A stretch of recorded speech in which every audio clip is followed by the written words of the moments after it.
Hello, sa pangalan po na kaibigang Panginoong Jesucristo, isang pagpalang umaga po sa bawat isa sa atin. Nandito po tayo sa pagpapatuloy ng ating gawain bilang ikalawa, walang iba ang may pangaral o may bahagi natin ang tinatawag na salita ng Diyos. Ngayon po, meron tayong aralin ngayon.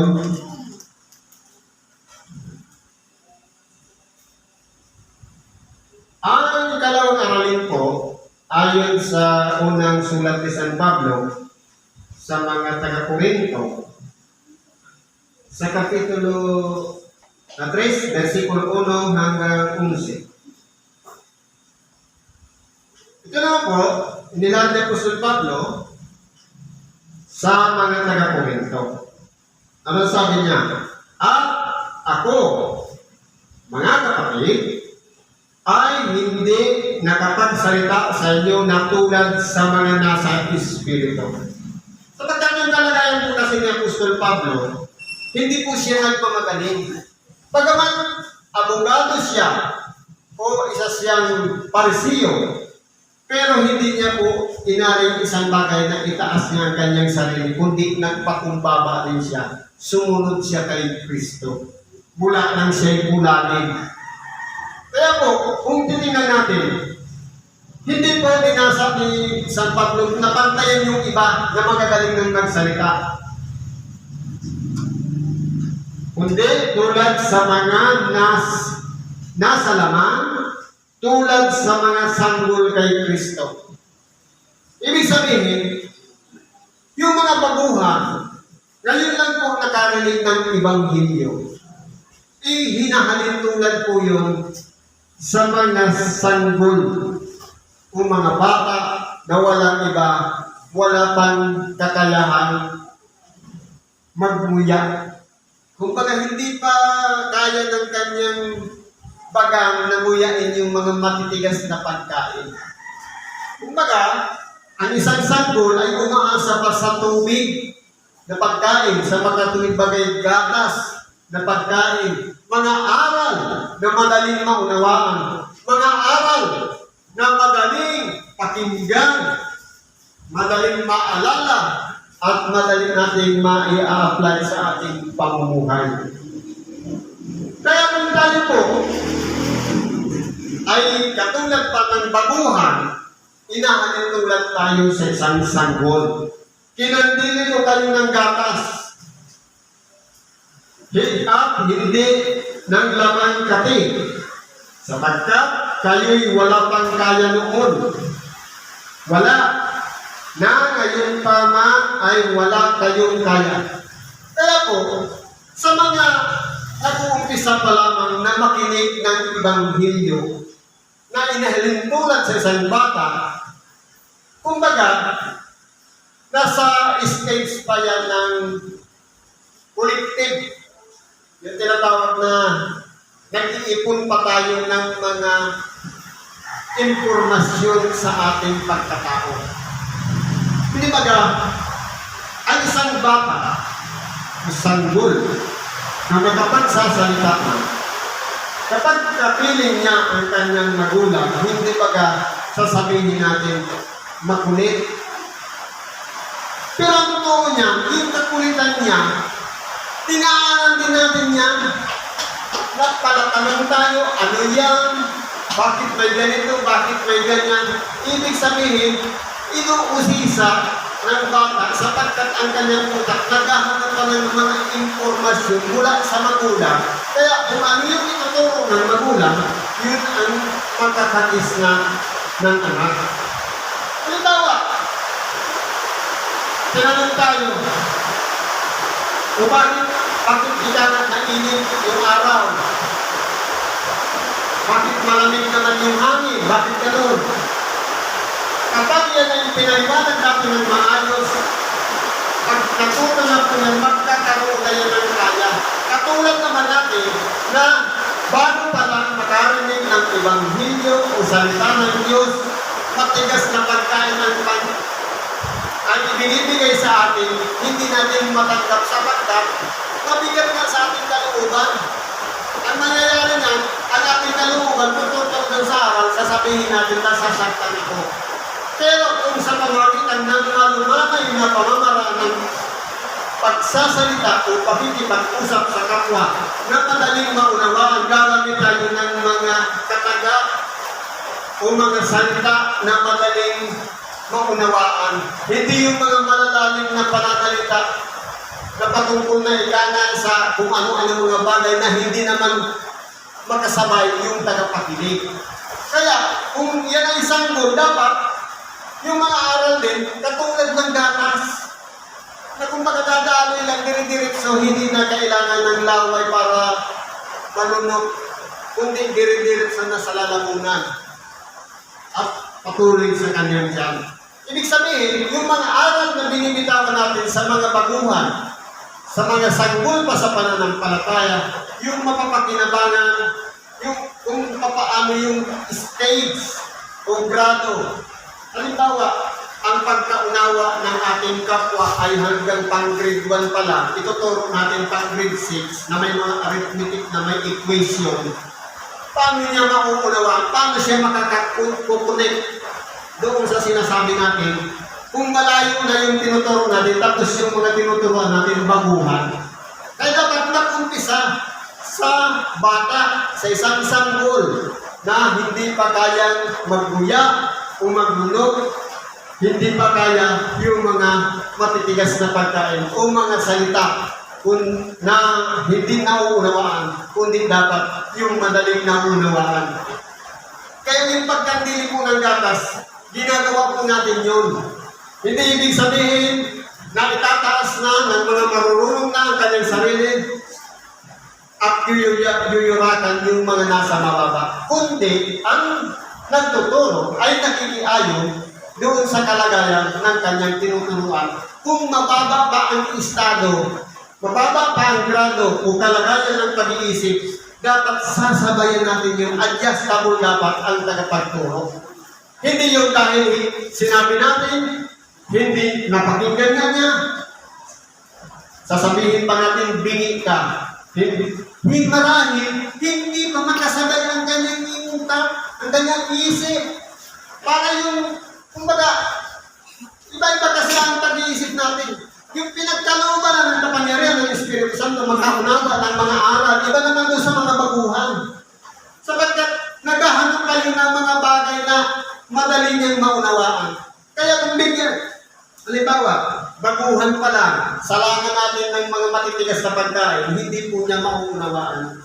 Kaya kinakailangan, yung ginawa ni Apostol Pablo, na pagkakandili sa mga bata sa pamamagitan ng mga aral na madaling maunawaan, yun dapat ang ginagawa natin. Hindi yung mga baguhan ang mag-a-adjust doon sa mga matatanda na umarunong na. Kundi, tayo po ang mag-a-adjust para sabayan yung mga mababata para magkaroon sila ng pag-unlad. Ano ba sabi dito? Sapagkat kayo'y mga salamanta. Sapagkat samantalang sa inyo'y may mga paninimugho at mga pagtatalo, hindi ba kayo'y mga salaman at kayo'y nagsisilakat ayon sa kaugalian ng mga tao? Halimbawa po, kapag ang isang tao, ang kanyang ginagawa ay makalamanta. Halimbawa, paninimugho, siloso. Halimbawa, mawala lang yung kanyang halimbawa sa babae, mawala lang yung kanyang asawang lalaki, saan na naman kaya nagpunta? Hindi ba kang makasanlimutan yun? Pero, kapag naturuan na yun, magbabago po yun. Ang ituturo natin doon, yung tinatawag na tiwala. Kapag nabuna sa kanyang pag-iisip, ang pagtitiwala sa kanyang asawa, mawawala na yung silos. Ibig sabihin, marunong na siyang mag-adjust, naturuan na. Pero kung halimbawa, nagsisilos pa rin, naninibugo pa rin sa kanyang asawa, ibig sabihin, magkasanlibutan pa ang kanyang ginagawa. Kaya aayunan natin para magkaroon ng pag-unlad yung pag-iisip ng tao na mabago yung mula sa makasanlibutan mga gawa patungo doon sa maka-spiritual na mga gawa.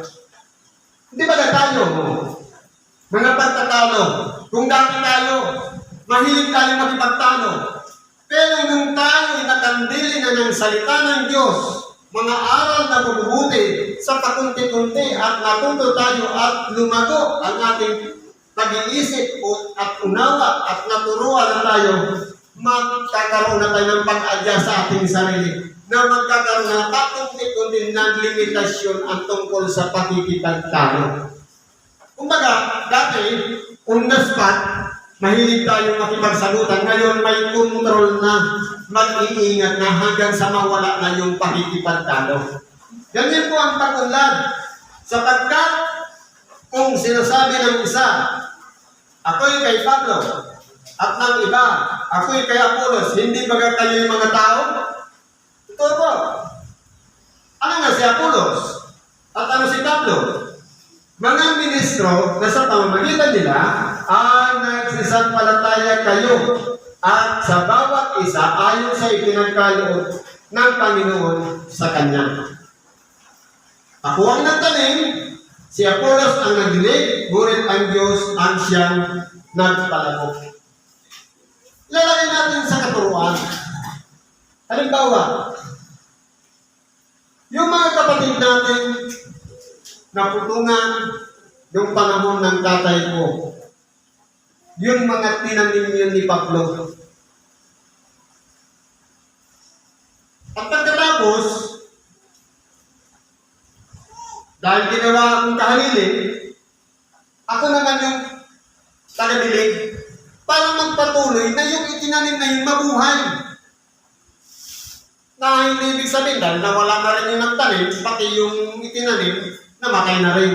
Para magpatuloy ng kanyang buhay. Ganun po yun. Kaya kung baga sa paglilingkod, dahil ba, yung mga sinauna nating mga nanguna dati, nawala na, dapat yung mga naiwan, nagpapatuloy po yun dahil po doon sa pinagkatiwalaan din na tumulong sa ating kapwa para palaguin, palalo tayo ng ating pag-unawa at magpatuloy tayo sa paglilingkod. Hindi dapat mangyari na sasabihin, ako'y kay Pablo, ako'y kay Apolos, na magkakaroon ng pagkakababahagi. Hindi naman ikaw, si ganito, iba ka naman, bakit ako susunod sa'yo? Hindi po dapat ganoon. Kundi, isa lang po ang nagpapalago sa makatuwing bagay ang Diyos. Halimbawa, tayo po, noong unang panahon, nakilala natin si Kristo. Yung nagyaya sa atin na wala na. Tapos, yung mga natira na lang ang kasama natin at yung mga baguhan, magpapatuloy pa rin po tayo. Dapat magkaroon ng pagkakabahabahagi sa ating pag-iisip na mamimili tayo, dito ako sa kabila, dito ako sa kabila. Kundi isa lang po ang tagapagpalago. Wala po tayong may pagmamalagi sa ating sarili. Nasasabihin natin tayo'y matatag na. Sabi nga, mag-ingat ang bawat isa sa bakat ang isa'y makuha.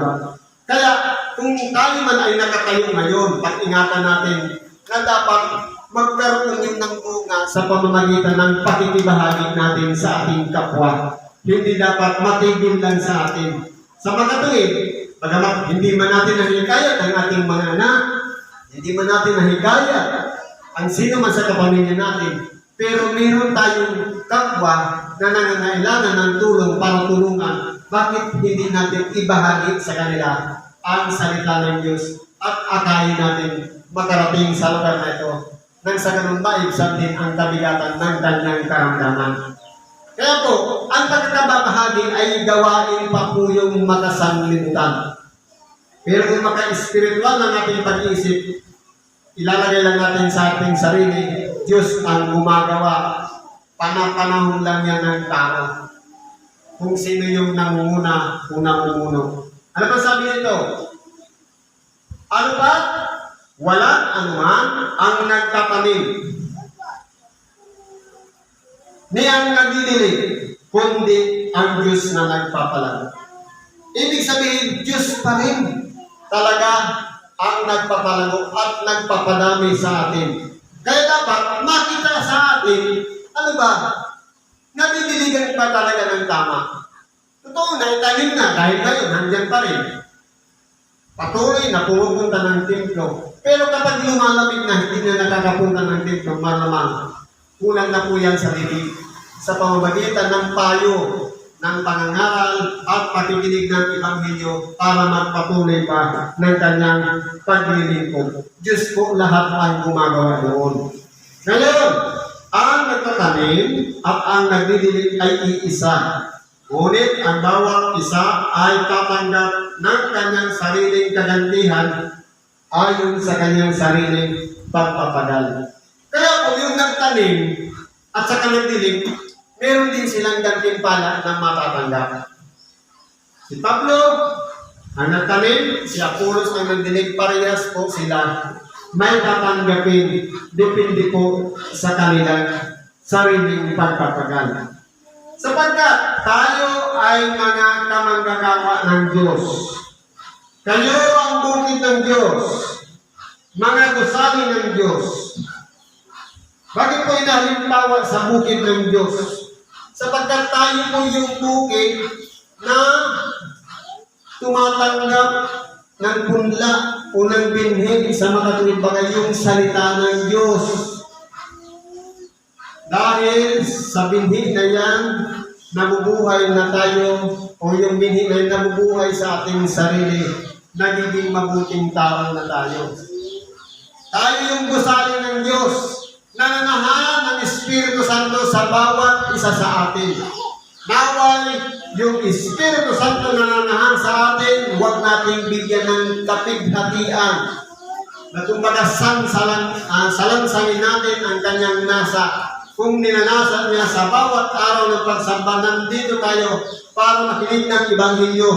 Huwag po nating salansangin, sundin natin ang kalooban ng Espiritu Santong nananahan sa ating mga kalooban para magpatuloy tayong makinig ng tinatawag na salita ng Diyos. Kaya po sabi nito, ngunit ingatan ng bawat tao kung paano ang pagtatayo niya sa ibabaw nito. Sa ibabaw nito, sapagkat sino man ay hindi makapaglalagay ng ibang pinagsasaligan, kundi ang nalalagay na ito'y si Kristo Jesus. Kaya kung pag-aralan po natin, wala na pong ibang bato o inilagay na pagsasaligan ng bawat isa sa atin, maliban sa nailagay na sa makatuwid bagay si Yesu Kristo.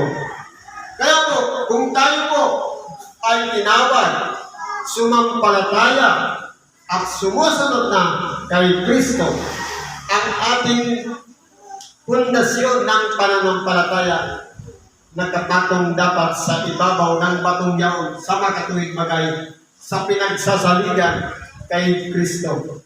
Ano ba ang nakakatakot natin kung dumating yung mga pagsubok, mga problema, kabigatan sa buhay? Kasama natin si Kristo. Hindi po niya po tayo pinababayaan. Pero bakit paulit-ulit? Dahil ang diablo palagi pong nariyan kapag kasama natin si Kristo. Dahil ang gawain niya, walang iba, ilayo tayo kay Kristo. Kaya kung tayo nakakaranas ng mga mabibigat na pagsubok sa ating buhay sa ngayon, ipagpasalamat po natin. Sapagkat nakikilala natin, kung nalalaman natin sa ating sarili, nandiyan nananahan si Kristo sa buhay natin. Kapag tayo ay wala nang nadaranas o nararanasan ng mga pagsubok, kung ano-ano mga bagay na tukso na dumarating sa ating buhay, para na tayong kinalimutan yan. Ibig sabihin, wala si Kristo sa buhay natin. Kaya, kung nakasali ang ating pananampalataya kay Kristo, ilalagay na natin sa ating pag-isip, palaging nandyan ang kalaban para tayo harangan na makapagsamba, para tayo makatulog habang tayo nananalangin para bigyan tayo ng kung ano-anong patong-patong na problema. Gawain po yan ng masama sa makatuwid. Kung tayo po ay natalo o nagapi ng hina at hindi natin nalagpasan ang isang pagsubok na dumating sa ating buhay, malamang hindi po yan nakatatong doon sa bato na kinasasabihan. Walang iba ang ating dahilan, Panginoon. Sabi nga sa ibang bahagi ng Banal na Kasulatan, ang taong matalino ay nagtatayo ng kanyang bahay sa ibabaw ng isang bato. Sa makatuwid, kahit anong pagsubok ang dumating sa kanyang buhay, malalagpasan mo yan. Kung baga dadaan lang ang mga problema. Pero, yung hindi pinanahan ni Kristo, matutulad doon sa taong pangmang na nagtayo ng kanyang bahay sa buhanginan. Dumating ang unos, ito'y nagiba, at ang kanyang pagkabagsak ay hindi natin maipapaliwanag. Kaya ngayon, kung pag-aralan natin, itayo natin ang ating pananampalataya kay Kristo sa pinagsasalingan ng iba at ang sasaligan pa ng iba. Kaya po, kung paano nakilala natin si Kristo, huwag na tayong bumitaw kay Kristo sapagkat wala nang iba na kapupulutan pa ng kaligtasan dito sa ibabaw ng sanglibutan maliban sa pangalan ni Kristo. Siguro hanggang na lang muna yung pakikibahagi natin sa oras na ito. Salamat po sa Diyos at pagpalain tayo naman ang ating mga karaingan, kahilingan, karamdaman man yan, problema, kabalisahan, ano pang bagay, ipagkalog nawa ang lahat ng kasagutan sa ating mga hinihiling sa ngalan ni Kristo Jesus na ating dakilang Panginoon. Salamat at pagpalain tayo ng Diyos sa araw na ito.